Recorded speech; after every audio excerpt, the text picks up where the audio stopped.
بوڑھے جن کی کہانی اور چراغ کا راز۔ یہ بہت پرانی بات ہے۔ ایک گاؤں کے کنارے ایک پرانا ویران محل تھا، جس کے بارے میں مشہور تھا کہ وہاں ایک بوڑھا جن رہتا ہے۔ لوگ کہتے تھے کہ جو بھی اس محل میں جاتا کبھی واپس نہ آتا۔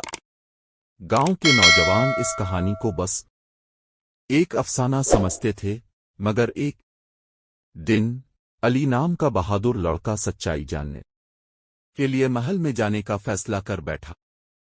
وہ رات کے اندھیرے میں چپکے سے محل میں داخل ہوا۔ اندر جاتے ہی اسے دیواروں پر عجیب و غریب نقوش نظر آئے اور ہر طرف دھول جمی ہوئی تھی۔ اچانک ایک بھاری آواز گونجی، کون ہے جو میری نیند خراب کر رہا ہے؟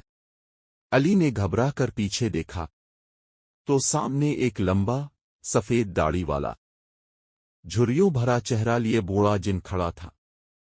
اس کی آنکھیں سرخ انگاروں کی طرح چمک رہی تھیں۔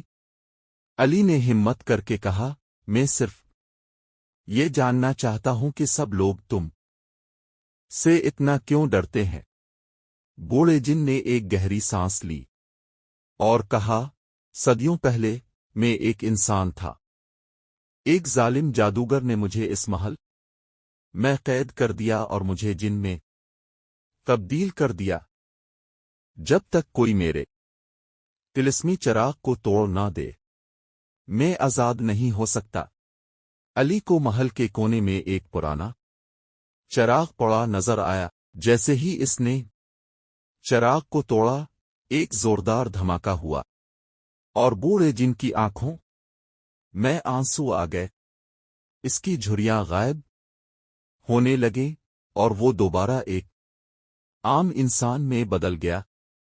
اس دن کے بعد وہ ویران محل پھر کبھی آسیب زدہ نہ رہا، اور علی کی بہادری کی کہانی ہمیشہ کے لیے گاؤں میں مشہور ہو گئی۔